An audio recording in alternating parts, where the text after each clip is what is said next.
तो देखिए कल जो होमवर्क दिया गया था जिसमें पहला क्वेश्चन था 32,760 और उसके बाद जो है प्रश्नावली 1.1 का पहला क्वेश्चन था जिसके 5 भाग थे।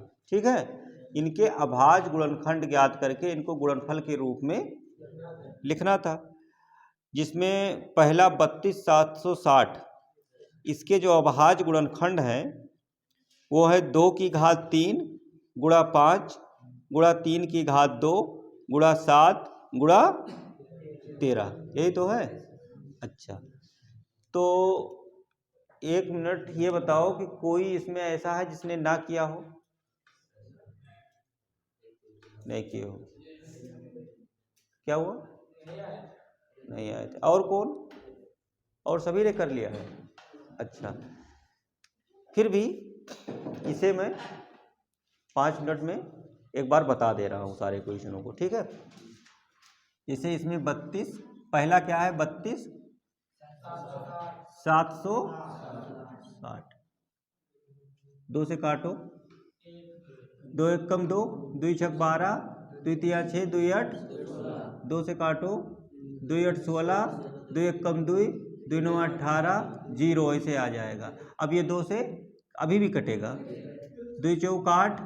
अब देखो यहाँ 2 संख्या लेना पड़ेगा, 19 है ना, तो 2 9 18, तो इसलिए 0 बढ़ा लिया है।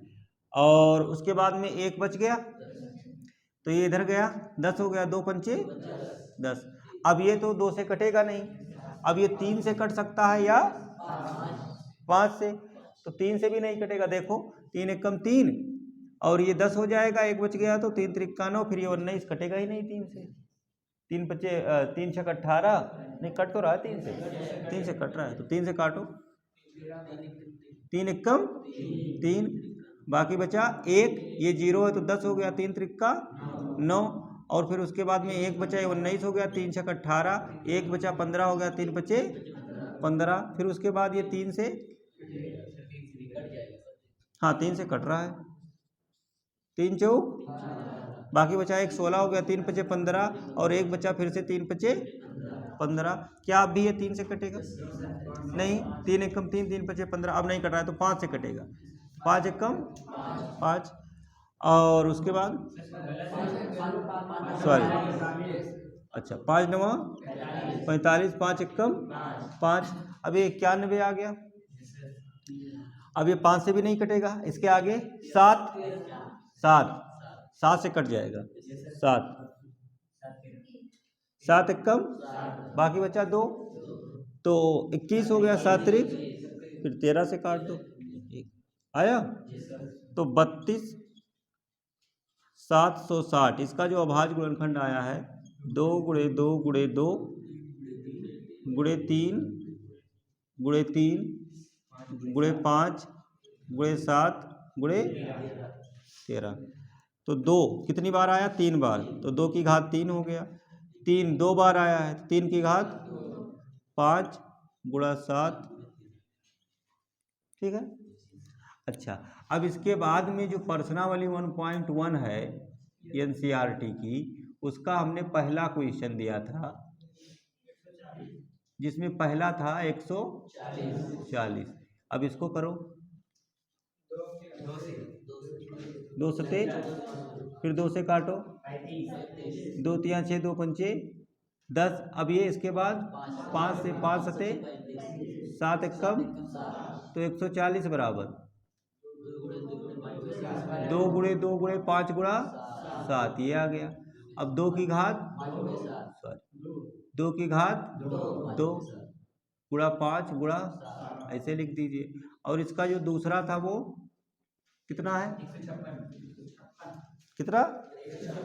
156, इसको भी 2 से काटो, 2 सते 14, 2 8 16, फिर उसके बाद 2 से काटो, 2 तिया 6, 2 9 18, फिर 3 से काटो, 3 एक कम 3, 3 त्रिक्का, फिर 13 से काटो, 13 एक कम, फिर यहाँ लिख दो 156 बराबर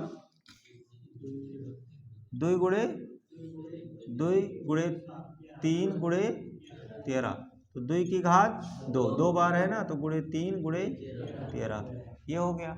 इसके बाद तीसरा 38 25, 38 25, 38 25 है ना, 38 25। बताओ 2 से तो कटेगा नहीं, 3 से कटेगा, चेक करो। 3 एकम 3, 3 दूनी 6, बाकी बचा 2, 22, 3 सते 21, 3 से कट रहा है। 3 एकम 3 दूनी, बाकी बचा 2, तो 22 हो गया। 3 सते 21, बाकी बचा 1, 15, 3 बचे। फिर उसके बाद 3 से 3 चौक 3 दूनी 3 बचे, फिर 3 से कटेगा, 5 से कटेगा, तो 5 8, बाकी बचा 2, 25 हो गया। 5 फिर से 5 से कट जाएगा, 5 एकम 5 और 5 सते 35, फिर उसके बाद 17 से ही कटेगा। तो 38 25 बराबर 3 गुणे 3 गुणे 5 गुणे 5 गुणे 17, 3 की घात 2, 5 की घात 2 गुणे 17। इसके बाद चौथा क्या था, 5000, किससे कटेगा, 5 से काटो, 5 एकम 5, 00, 5 एकम, ये आ गया। अब इसके बाद 7 से देखो, 5 से तो कटेगा नहीं, 7 एकम, बाकी बचा 3, तो 30 हो गया। 7 चौक 28, बाकी बचा 30 में 2, तो ये 21, 7 3 21। अब 11 से काटो, 11 एकम, बाकी बचा 3, और यहाँ भी 3, 33, 11 तिया, और अब 13 से, 13 एकम 13,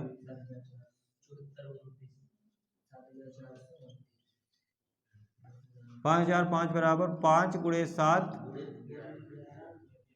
11 गुणे, तो इसमें तो कोई डबल आया ही नहीं। इसके बाद 7429, यहाँ कर दें 7429, ठीक, 7429। 2 से तो कटेगा नहीं, 3 से भी नहीं कटेगा। अच्छा, तो ना 2 से कटेगा, ना 3 से कटेगा, ना 5 से कटेगा, ना 7 से कटेगा, ना 11 से कटेगा, ना 13 से कटेगा। कटेगा किससे, 17 से। तो डायरेक्ट 17 से काटेंगे इसे। देखो, जब कोई भी इस तरह से संख्या मिले तो उसे 2 से स्टार्ट करो। पहले 2 से देखो, फिर 3 से, फिर 5 से, फिर 7 से, फिर 11 से, फिर 17 से, फिर 19 से, फिर 23 से। इस तरीके से आगे बढ़ते चले जाओ, किसी ना किसी से जाके कटेगा। तो ये 17 से कटेगा। 17 यहाँ लिखो, 17 का पहाड़ा पढ़ो, 17 चौको 68, बाकी बचा 6, 74 में से 68 निकल गया, तो 6 ही तो बचा, 6 और ये 62, तो 17 तिया 51, बाकी बचा 11, 62 में से 51 निकल गया तो 11, और आगे 9 है तो 19, 119, 17 सत्ते 119। अब ये किससे कटेगा, अब ये 17 से भी नहीं कटेगा, छोटी संख्या से भी नहीं कटेगा, किससे कटेगा, 19 से, ठीक है ना, 19 से। अच्छा देखो, अब ये आप लोगों ने पहले से कह दिया कि 19 से कटेगा, काटा है, तो ठीक है, मैं भी कर दे रहा हूँ। नहीं तो आपको कहाँ से चेक करना पड़ा होगा, 2 से, फिर 3 से, फिर 5 से, फिर 2 5 से तो वैसे दिख ही जाता है कि नहीं कटेगा। 3 से, 5 7 से, फिर 11 से, फिर 13 17 नहीं कटा, तो आगे बढ़े 19, तो 19 से कट गया। तो 19 का पहाड़ा पड़ा, 19 दूना 38, बाकी बचा 5, 19 तिया, तो इस बार 23 एकम 23, ठीक है ना। तो कितना आया, 74 29 बराबर 17 गुणे 19 गुणे 23, बस ये हो गई, समझ गए। तो इस तरीके से ये आपका यहाँ से यहाँ तक पांचवा है, ठीक है। और ये पांचों क्वेश्चन जो प्रश्नावली 1.1 के पहले 5 क्वेश्चन है, पहले के 5 भाग थे, वो हो गए। इस तरीके से इसे नोट कर लीजिए। देखिए उदाहरण नंबर 1 में जो ये एनसीईआरटी का पहला उदाहरण है, ठीक है ना, ये अभाज्य गुणनखंड से ही रिलेटेड है। इसमें देखिए क्या कह रहा है, और थोड़ा सा अलग टाइप का भी है, ठीक है। अभाज्य गुणनखंड ज्ञात करना जो हमने बताया है वो तो खैर आप लोगों को पता चल चुका है, लेकिन ये पूछ क्या रहा है, देखो ये कह रहा है संख्याओं 4 की घात n पर विचार कीजिए। मतलब हमें सोचना है, इसके बारे में विचार करना है। जहां n एक प्राकृतिक संख्या है, प्राकृतिक कहें या प्राकृत कह दें, प्राकृत संख्या है। प्राकृत संख्या मतलब 1 2 3 4 5 6 7 8 9 10, जहां तक आगे जा सकते हो। स्टार्ट कहां से होगा, 1 से। n एक प्राकृतिक संख्या है। जांच कीजिए कि क्या n का कोई ऐसा मान है जिसके लिए 4 की घात n अंक 0 पर समाप्त होता है। ये हमसे पूछ ये रहा है, देखो यहां मैं समझा रहा हूं कि ये जो 4 का घात n है, ये जो 4 का घात n है और n एक प्राकृतिक संख्या है, तो जांच कीजिए कि n का कोई ऐसा मान है जिसके रखने पर, जिसके यहाँ पर, जैसे यहाँ n का मान क्या लिख सकते हैं, 1 भी लिख सकते हैं, 2 भी लिख सकते हैं, 3 भी लिख सकते हैं, है ना, 4 भी लिख सकते हैं, 5 भी। तो क्या कोई n का ऐसा मान है जिसको यहाँ पर रखने पर ये जो 4 की घात n है ये किससे विभाजित हो जाए, 0 पर समाप्त हो। कीजिए कि क्या n का कोई ऐसा मान है जिसके लिए 4 की घात n अंक 0 पर समाप्त होता हो। अच्छा, n का कोई ऐसा मान है जिसके रखने पर जब इसका हम गुणा करें तो किस पे समाप्त हो जाए, 0 पर। जैसे 1 रखा तो 4 एकम, 2 रखा तो 4 दूनी 8, 2 रखा तो 4 गुणे 4, 4 चौक को 16, 3 रखा तो 4 गुणे 4 गुणे 4, 4 चौक को 16, चौक को 64। ये समझ पा रहे हो। तो ऐसे पूछ रहा है कि आप रखते जाइए रखते जाइए, तो क्या ऐसा कहीं होगा कि ये 0 पर समाप्त होगा, क्यों नहीं होगा।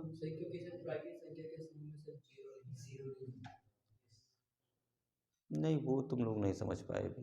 ये दूसरी बात पूछ रहा है, वो ये कह रहा है जैसे 4 चौक को 16 हुआ, 16 आया, अगर घात 3 है तो 4 चौक को 16, चौक को 64, जैसे 64 आखिर में क्या आया, 4 आया, तो कभी 0 भी आएगा, ये कह रहा है। तो सुनो, उसका निष्कर्ष यहां से नहीं निकलेगा, कहां से निकलेगा, देखो कोई भी संख्या हो, कोई भी संख्या हो, अगर वो 0 पर समाप्त हो रहा है, जैसे 1 0 ये हो गया, 2 0, 3 0, ठीक है, ये 40, ये 50, ये 60, ये सब 0 पर समाप्त हो रहा है ना। कोई संख्या मैंने छोड़ी तो नहीं, ये सब 0 पर समाप्त हो रहा है। अच्छा देखो, ये सब जो है ना किससे विभाजित होगी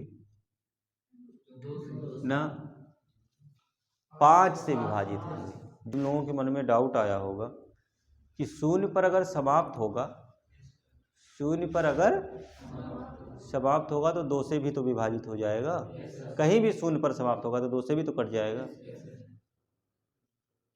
लेकिन 5 से भी तो कटना चाहिए, 5 से भी कटना चाहिए। अगर कोई 0 पर समाप्त हो रहा है तो वो 2 से भी कटेगा और दोनों से कटेगा, समझे ना बात को। हाँ, तो मैं ये कह रहा था कि ये जैसे 10 20 30 40 50 60 लिखा हुआ है, ठीक है ना, तो ये सब किससे कट रहे हैं, 5 से कट रहे हैं और 2 से भी कट रहे हैं। तो कोई भी संख्या जब 0 पर समाप्त होगी तो वो 2 से तो कटेगी, लेकिन 2 के साथ साथ 5 से भी कटनी चाहिए, ठीक है ना, और वो कटेगी ही कटेगी। जैसे ये मैंने संख्याएं कुछ लिखी छोटी, और इससे बड़ी तो बहुत सारी संख्याएं हो सकती हैं, तो 2 से तो कटेगा लेकिन 5 से भी कटना चाहिए। अब देखो, जो समझने वाली बात है वो ये है कि ये 4 की घात n लिखा हुआ है। अब कोई भी संख्या ये जो 5 से कट रही है, ये जितनी भी संख्याएं हमने लिखा है, इसका अगर गुणनखंड करो तो क्या होगा, 2 गुणा, इसका क्या होगा 2 की घात 2 गुणा 5, इसका क्या होगा 2 गुणे 3 गुणे 5, इसका क्या होगा 2 की घात 3 गुणा 5, इसका मतलब समझ रहे हो, इसका मतलब 8 गुणे 5, समझ रहे हो ना? इसका मतलब 4 गुणे 5। और ये बताओ 5 दूनी 50, 25 दूना 50, 2 गुणे 5 की घात 2, समझे? और ये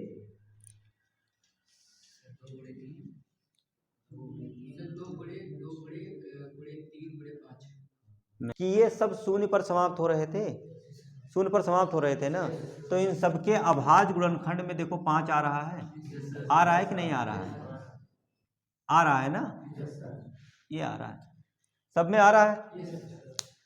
बताना ये चाह रहा हूं कि अगर कोई भी संख्या शून्य पर समाप्त होगी तो उसके अभाज्य गुणनखंड में क्या आएगा? 5 जरूर आएगा, समझ रहे हो? 5 जरूर आएगा और वो 5 से विभाजित होगा। क्या 4 की घात n में, क्या 4 की घात n में इसके, क्या 4 की घात n के अभाज्य गुणनखंड में 5 आता है? इसमें तो केवल 2 है ना, इसमें तो केवल 2 है। ये हमने लिख दिया 2 गुणे 2 की घात n, और इसको मैं लिख सकता हूं 2 की घात 2 n, और यहां मैं लिख दिया 2 की घात 2n। बताओ यही तो आया? 4 की घात n के अभाज्य गुणनखंड में 5 नहीं आता है। इसलिए ये जो 4 संख्याओं 4 की घात n है, n का कोई भी मान रख लीजिए, 1 2 3 से लेकर के लाखों तक, लेकिन ये शून्य पर समाप्त नहीं होगी। तो देखिए अब इसका जवाब लिखेंगे हम, ठीक है ना? इसके जवाब में क्या लिखा जाएगा? ये पूछ रहा है हमसे कि जिसके लिए 4 की घात n अंक शून्य पर समाप्त हो, तो आप लोग लिखेंगे नहीं। सबसे पहले तो लिख देंगे नहीं, कोई नहीं है ऐसा। क्यों नहीं है? लिख दीजिए क्योंकि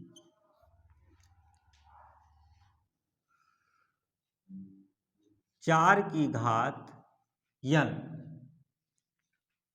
में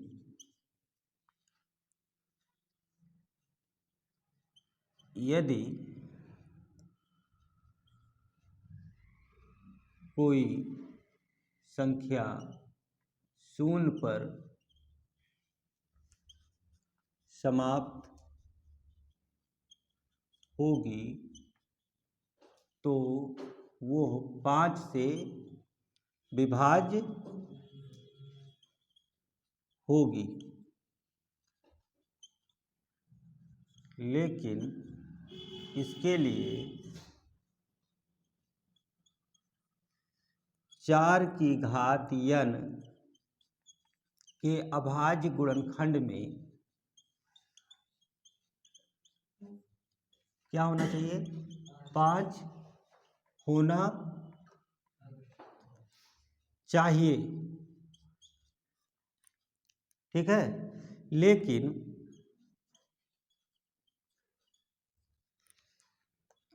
चार की घात n के अभाज्य गुणनखंड, अभाज्य गुणनखंड इसका क्या है? 4 की घात n बराबर 2 गुणे 2 घाते n बराबर 2 के घात 2n, यही तो है। अब यहाँ समझा दिए थे ना। लेकिन 4 की घात n के अभाज्य गुणनखंड में केवल 2 है,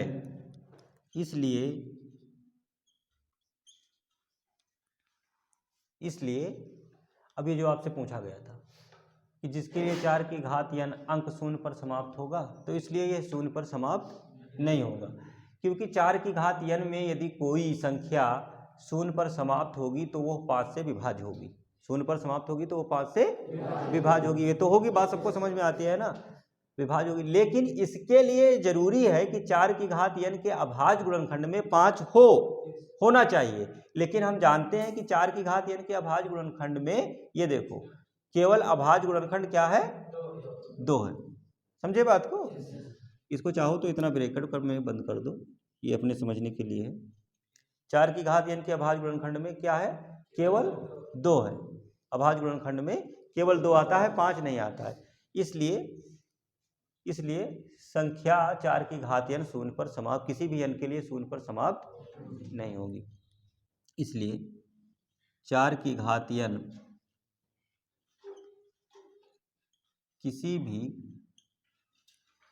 n के लिए शून्य पर, या इसे केवल इतना ही लिख दो शून्य पर, इसलिए शून्य पर समाप्त नहीं होगी। किसी भी n के लिए शून्य पर समाप्त नहीं होगी। ठीक है, बस इसे नोट कर लीजिए। ठीक है, उदाहरण नंबर 2 देखिए।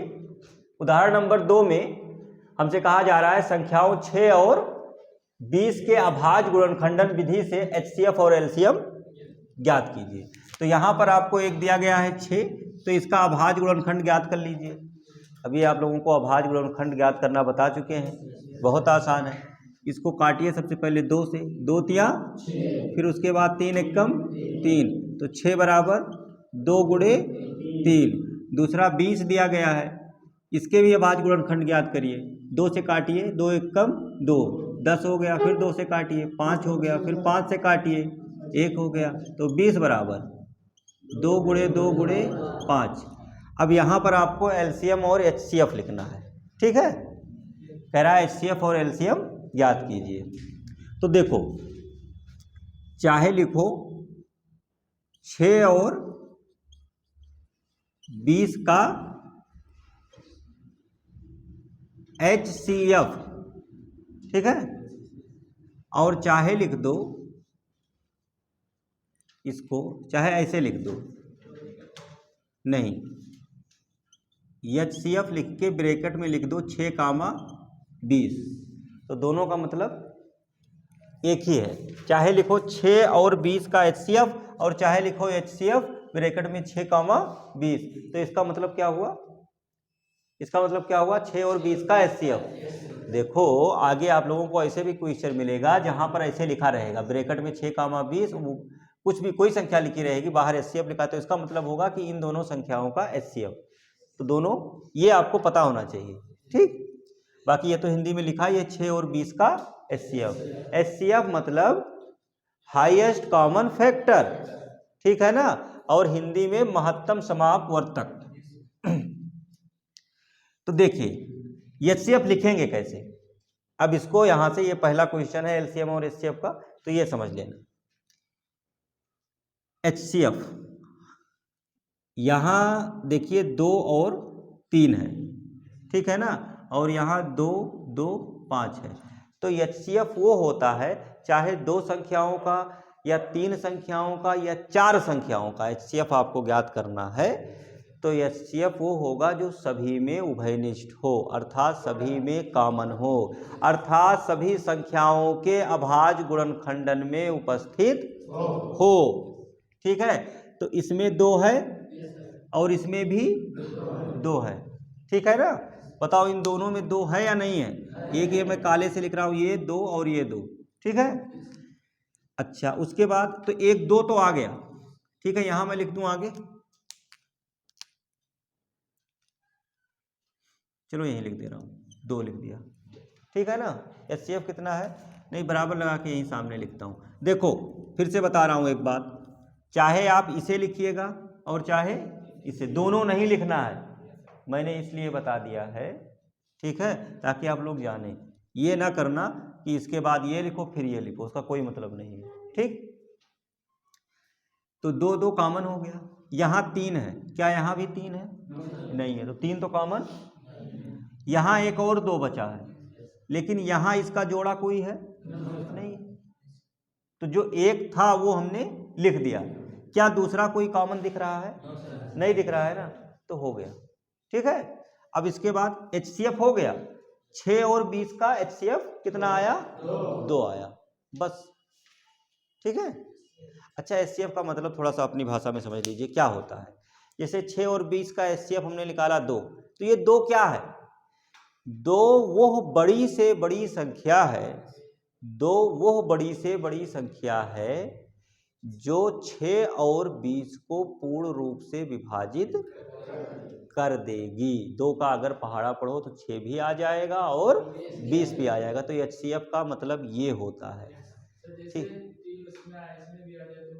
हाँ हो जाएगा। फिर यहाँ गुणा मिला के लिखेंगे, गुणा कर लेंगे, समझे। इसके साथ अभी आगे जब क्वेश्चन आएगा किसी में तो उसको मैं ले रहा हूँ, समझा रहा हूँ। अगर 3 भी कॉमन होगा तो वो इसके सामने आकर गुणा में लिखा जाएगा और गुणा करके फिर 6 हो जाएगा। तो HCF क्या हो जाएगा 6। जैसे एक मिनट और टाइम लूंगा। देखो जैसे हमने कहा कि 6 और 20 का कितना आया HCF 2 आया ना। 12 और 8 का HCF, 12 और 8 का HCF क्या होगा, कितना होगा? अरे एक संख्या बताओ, 2 और 4 क्या बता रहे हो? 4 होगा। अभी हमने कहा ना 2 संख्याओं का HCF वह बड़ी से बड़ी संख्या होती है जो उन दोनों संख्याओं को पूर्ण रूप से विभाजित कर दे। तो 12 और 8 का HCF 4 होगा, क्योंकि 4 का पहाड़ा पढ़ने से 8 भी आ जाएगा और 12 भी आ जाएगा। समझ में आ गया सबको बात ना, HCF क्या होता है? तो HCF यही होता है, हाईएस्ट कॉमन फैक्टर। जैसे कि 10 और 15 का HCF 5 होगा। 10 और 20 का HCF 10 होगा, क्योंकि बड़ी से बड़ी संख्या 10 है, जो 10 को भी काट देगा और 20 को भी। वैसे तो 10 और 20 को 5 भी काट देगा, लेकिन HCF क्या होगा 10, क्योंकि बड़ी से बड़ी संख्या चाहिए जो दोनों को पूर्ण रूप से विभाजित कर दे। इसीलिए है नाम HCF, हाईएस्ट कॉमन फैक्टर। अभी समझ में आ गया? अच्छा, अब इसके बाद लिखो 6 और 20 का LCM। इसको भी आप कैसे लिख सकते हो? LCM ऑफ 6, 20, ठीक है ना। तो चाहे आगे से ये लिखेंगे या ये लिखेंगे, दोनों में से कोई एक लिखोगे सही है। अब देखो LCM कैसे लिखा जाता है ना। पहले जो ये कॉमन था दोनों में, पहले उसे लिख लो। बताओ ये दोनों में कॉमन है ना, 2 कॉमन है, तो ये यहां से भी हट गया और यहां से हट गया। अब देखो यहां क्या बचा 3, इसे भी लिखो। यहां क्या बचा 2, इसे भी लिखो। और इसके बाद क्या बचा 5। मतलब ये कि पहले तो वो एक बार लिख लो जो दोनों में कॉमन है, जो दोनों में कॉमन है उसे एक बार लिख लो, और उसके बाद जो यहाँ और यहाँ दोनों संख्याओं में जो अभाज्य गुणनखंड बच जाए उसको भी ला करके यहाँ पर लिख लो, और फिर सबका गुणा कर दो। गुणा करोगे तो 2 तिया 6 और 6 दूनी 12 और 12 पंचे 60। बताओ समझ में आया? 60 क्या है? LCM। LCM मतलब 6 और 20 का हमें LCM चाहिए था। मतलब हमें वो छोटी से छोटी संख्या चाहिए थी, LCM का मतलब बता रहा हूं, वो छोटी से छोटी संख्या चाहिए थी जो 6 से भी कट जाए और 20 से भी कट जाए। LCM का मतलब 2 संख्याओं का LCM ज्ञात करने से मतलब होता है कि एक ऐसी कोई भी 2 संख्या दी गई हो, तो हम एक ऐसी छोटी से छोटी संख्या ज्ञात करते हैं जो उन दोनों संख्याओं से जिसका हम LCM ज्ञात कर रहे हैं पूर्ण रूप से विभाजित हो जाए। बताओ 6 का पहाड़ा पढ़ने पर 60 आएगा, 20 के पहाड़े में भी 60 आएगा। इससे पहले कोई संख्या नहीं है 60 से पहले कि जो 6 के पहाड़े में भी आ जाए और 20 के पहाड़े में भी आ जाए। समझ में आ गया दोनों का मतलब LCM और HCF का? ये मतलब याद रखना, ठीक। अब इसके बाद एक सूत्र, ठीक है ना, एक सूत्र है वो देख लेते हैं। तो देखो यहां पर किन्हीं 2 संख्याओं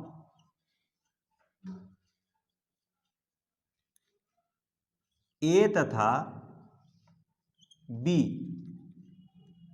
के LCM और HCF में संबंध, क्या बताने जा रहा हूं। मान लीजिए कोई भी 2 संख्या है, उसका हमने HCF LCM ज्ञात किया, तो उसमें संबंध क्या होता है?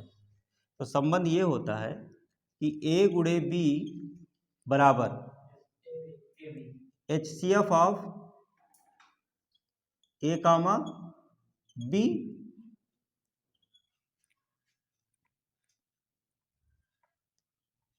गुणे LCM of A comma B।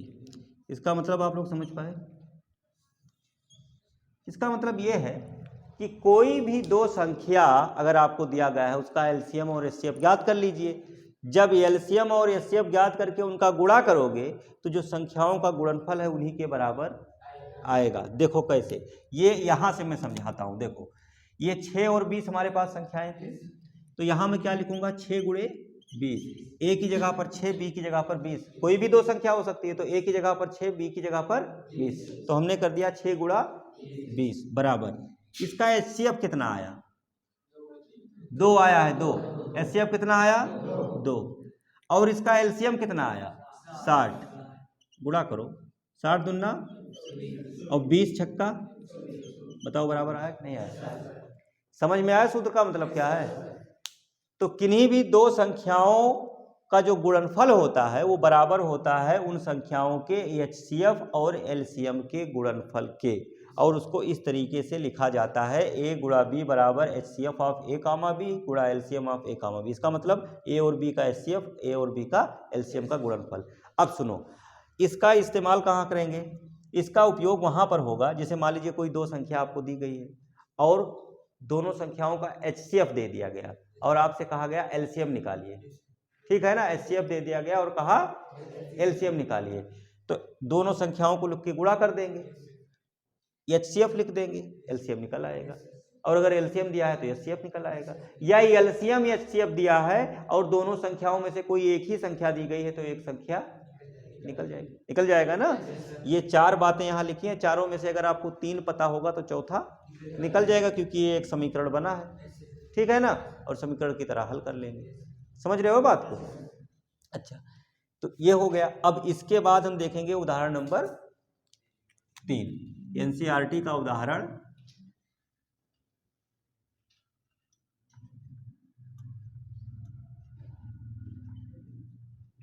उदाहरण 3। ये जो उदाहरण नंबर 3 है, इसमें आपसे कहा जा रहा है अभाज्य गुणनखंड विधि द्वारा 96 और 404 का एचसीएफ ज्ञात कीजिए और फिर इनका एलसीएम ज्ञात कीजिए। 96 और 404 का क्या ज्ञात करना है, एचसीएफ। एक तो आपको दिया गया है 96 और दूसरा दिया गया है 404।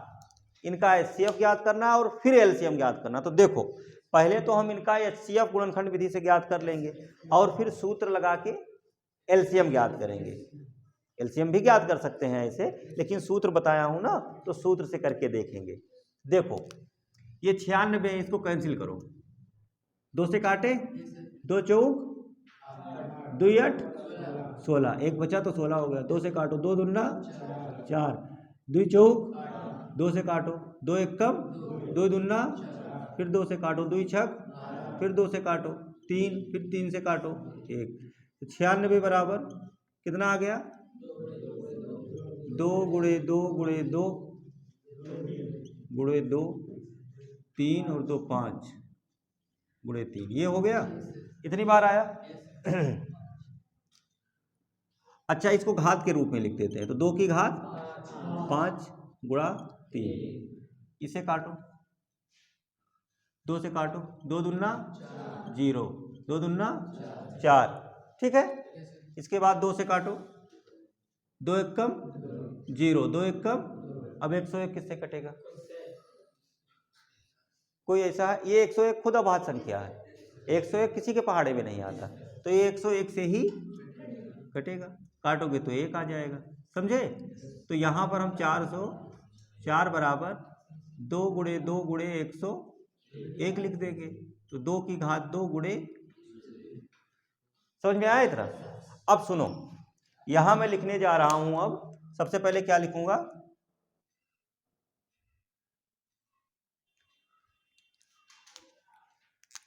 एचसीएफ। क्या लिखने जा रहा हूं, किसका एचसीएफ, 96 कामा 404। बताओ एचसीएफ कितना होगा। अब ध्यान से देखो, अब देखो ये मैंने घात के रूप में लिख दिया ना, इससे भी समझो। ये 2 की घात कितनी है, 2। यहां पर 2 की घात कितनी है, 5। कम कौन सी है, 2। तो यही आ जाएगा एचसीएफ, बस। कुछ समझ पाए बात को। देखो यह 2 के घात 2 के मतलब यह 2 गुणे 2 2 बाजी है, और यह 2 गुणे 2 गुणे 2 5 बाजी है। तो हम कामन कितना ले सके थे, 2 बाजी ना, क्योंकि कामन तो वही होगा जो दोनों में हो। तो यहाँ 2 बार है, यहाँ 5 बार है, तो भले यहाँ से 5 बार है, लेकिन बाहर कितना ले सकते हैं, जो दोनों जगह है वही ले गए, तो दोनों जगह यहाँ 2 है, यहाँ तो जो छोटी घात होगी ना उसको बाहर लाएंगे। बताओ समझ में आ रहा है सबको?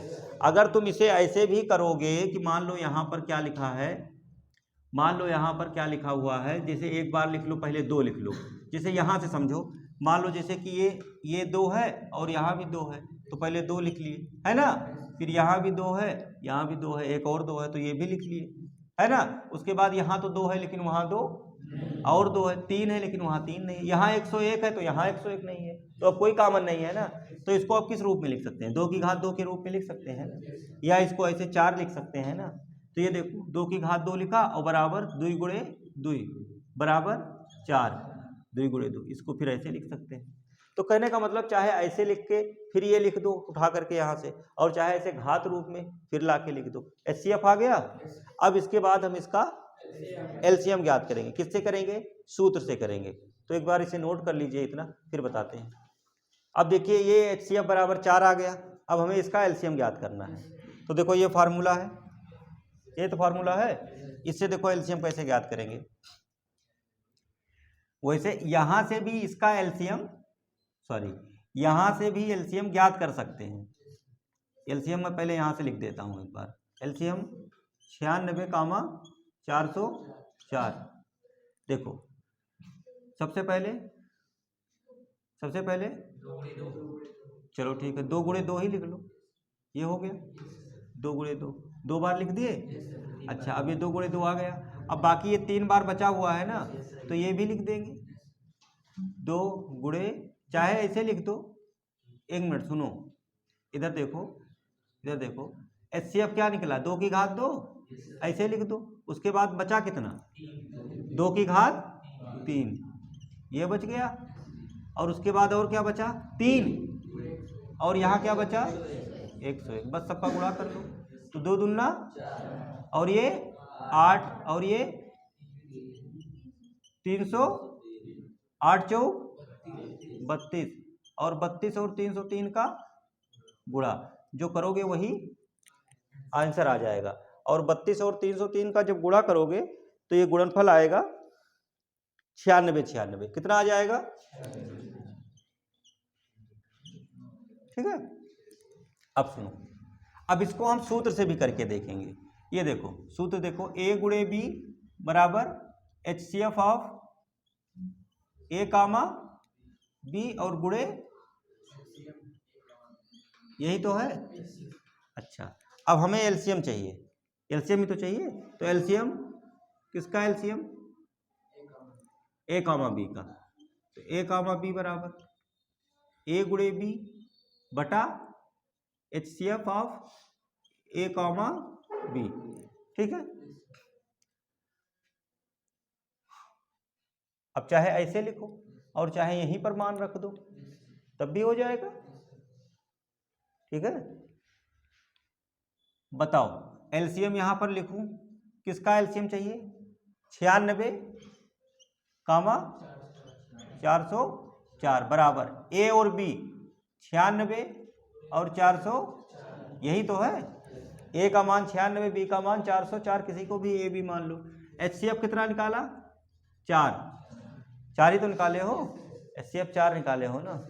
अच्छा तो 4 से इसे काट दो, कितना आएगा 96 गुणे 100, एक बार गुणा कर लें इसे, देखो 101 और यहाँ 96, 6 कम 6 0, 6 कम 9 कम 0, 9 कम 96 आ गया 96, समझे।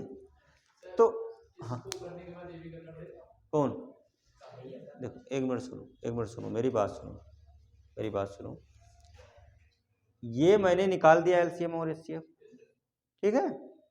ये मैंने फार्मूला का उपयोग करके जो सूत्र बताया था ना, सूत्र के उपयोग से मैंने निकाला है, ठीक है।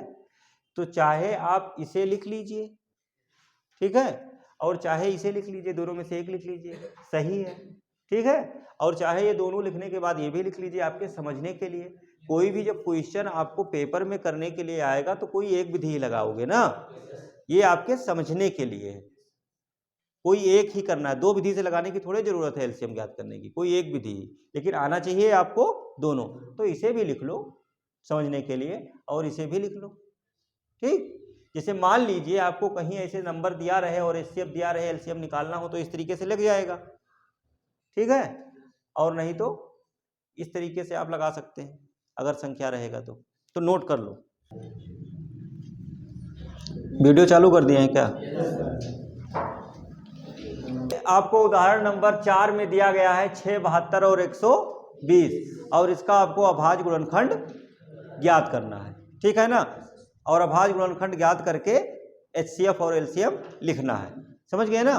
तो सबसे पहले हम इसका अभाज्य गुणनखंड ज्ञात करेंगे, उसके बाद एचसीएफ और एलसीएम 3 संख्याओं का लिख देंगे। अभी तक जो बताया है उसमें 2 संख्याएं रहती थी, 2 संख्याओं का एचसीएफ और एलसीएम लिखते थे। अब हम क्या करेंगे, 3 संख्याओं का एचसीएफ और एलसीएम लिखेंगे। तो सबसे पहले तीनों का अभाज्य गुणनखंड, 2 से काटो 2 तियां, फिर 3 से 3 एकम 3, तो 6 बराबर 2 गुणा 3 72, 2 से काटो 2 तिया 6, 2 छक 12, फिर 2 से काटो तो 2 एकम 2, 2 8 16, 2 9 3 से काटो 3 त्रिक्का 3 एकम 3, तो 72 बराबर 2 गुणे 2 गुणे 2 गुणे 3 गुणे 3, ठीक है। फिर उसके बाद इसे काटो, 2 से काटो 2 छक, 2 से काटो 2 तिया, 2 से काटो 2 एकम 2, 2 पंचे 10, 3 से काटो 3 पचे 5 से काटो 1, तो यहाँ लिख दो 120 बराबर 2 गुणे 2 गुणे 2 गुणे 3 गुणा 5। इसको घात के रूप में हमने नहीं लिखा है, ठीक है, इसको ऐसे समझिए। देखिए यहाँ मैं लिख रहा हूँ एचसीएफ 6, 72, 120, इसका मतलब 6, 72 और 120 का एचसीएफ कितना होगा। देखो यहाँ 2 है, यहाँ भी 2 है, यहाँ भी 2 है, हो गया कॉमन ना। यहाँ 3 है, क्या यहाँ 3 है, क्या यहाँ 3 है, तो ये भी हो जाएगा, हो गया। अब इसके बाद इसमें कुछ है ही नहीं, तो अब तीनों में कॉमन नहीं हो सकता, जो तीनों में कॉमन है वही लिखेंगे। बताओ इससे सबको लिखना आ रहा है ना, समझ में आ गया। जो तीनों में कॉमन है उसे लिखो, 1 है तो 1 कॉमन ले लो, 2 है तो लेकर के दोनों का गुणा कर दो, तो 3 दूना 6। अब एलसीएम 6, 72, 120, सबसे पहले ये 2 2 जो कॉमन था वो लिख लो, और फिर 3 कॉमन था ये भी लिख लिया, तो यहाँ से 2 और 3 गायब हो गया, यहाँ कुछ बचा नहीं, बचा ना। अच्छा देखो यहाँ इसे कॉमन लेने के बाद क्या क्या बचा है, 2 गुणे 2 गुणे 3, भाई ये और ये तो बच गया था ना, तो जो बच गया उसको भी लिखेंगे। अच्छा यहाँ से देखो क्या बचा है। अच्छा नहीं, एक बात और समझना है, ये देखो 2 और 2 यहाँ कॉमन है ना, 2 और 2 तो इन दोनों में है, दोनों में तो है, 2 2 दोनों में है, तो जब दोनों में है तो एक ही बार लिखेंगे, समझे।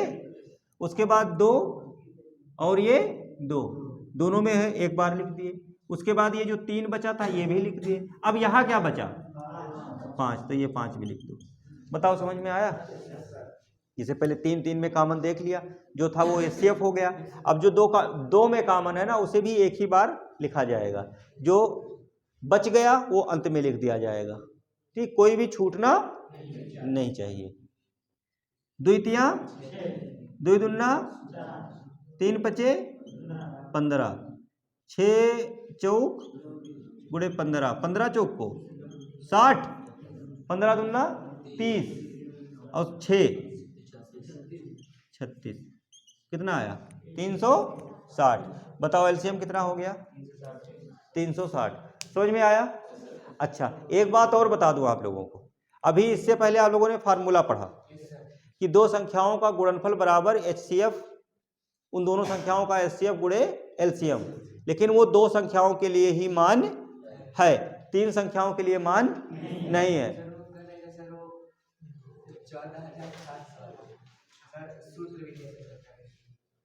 सूत्र में अगर सी बढ़ा ले तो नहीं, वही तो मैं बता रहा हूं तुम लोगों को ना, कि वो सूत्र लागू होता है किस पर, दो संख्याओं पर, ए और बी कोई दो संख्याएं, ये तीन संख्याएं आ गई ना, तो तीन संख्याओं के लिए तीनों संख्याओं का गुणनफल बराबर, फिर वो एचसीएफ एलसीएम वो गुणन के गुणनफल के बराबर नहीं आएगा। समझ पाए ना बात को? तो दो संख्याओं के लिए ही मान्य है। ठीक, अब इससे इतना आप लोग नोट कर लीजिए। फिर इसके बाद में देखो, इसे नोट करने के बाद में आपकी जो प्रश्नावली 1.1 है, ठीक है, वो पूरी प्रश्नावली होमवर्क है, उसे आज आप लोग लगाइए, बाकी कल मैं बताऊंगा उसे। ठीक, नोट करो।